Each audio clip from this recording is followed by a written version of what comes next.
Alors ce matin, il y avait une émission sur France Culture avec philosophie, avec une nouvelle responsable, je ne connais pas le nom, sur l'épigénétique. L'épigénétique, soi-disant, est supposée montrer ce qu'il y a de tout à fait aléatoire dans la notion de race. C'est ce que j'appellerais une tentative de donner une dimension conjoncturelle à ce qui est structurel. Et on peut utiliser cet argument partout. Un événement est-il structurel, est-il conjoncturel? On peut toujours dire qu'il est conjoncturel. On peut toujours dire que telle structure n'est jamais qu'un élément conjoncturel. Eh bien, l'épigénétique sous-tend cette problématique, cette façon de fonctionner.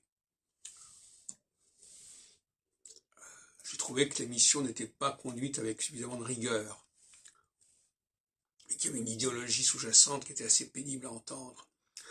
Donc, moi je dirais que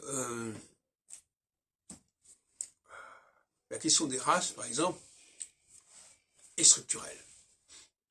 C'est-à-dire qu'elle correspond, j'en parlais déjà en 1976 dans Clé pour l'astrologie, elle correspond à un plan, à une organisation de la société, de l'humanité. Que là-dessus se soient greffées des situations spécifiques, conjoncturelles, tout à fait. Mais dire que le processus lui-même est conjoncturel n'est pas exact. En fait, c'est plus compliqué que ça, en fait. Parce que d'un point de vue, je dirais, biotechnologique, on peut faire du structurel avec du conjoncturel. Oui. Et du conjoncturel avec du structurel. Donc le passage entre l'un et l'autre est complexe. Oui. Par exemple, on peut choisir une couleur pour meubler un appartement, par exemple. Cette couleur est structurelle, mais elle est utilisée de manière conjoncturelle. C'est-à-dire qu'on aurait pu en utiliser une autre. Inversement,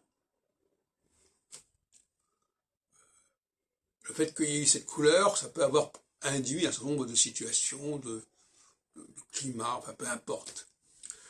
Donc le passage du conjoncturel au structurel est effectivement assez subtil, dans un sens comme dans l'autre, et ça permet de tenir les discours les plus contradictoires et les plus étranges. Donc je résumerai ma pensée en disant que le structurel instrumentalise le conjoncturel. Et ça ne veut pas dire pour autant qu'en tant que tel, il est conjoncturel. Il institue quelque chose qui au départ est conjoncturel. Donc ça c'est un premier point. Le deuxième point, c'est que ce structurel lui-même peut connaître des aléas, peut connaître des corruptions, peut connaître des particularités, etc., etc.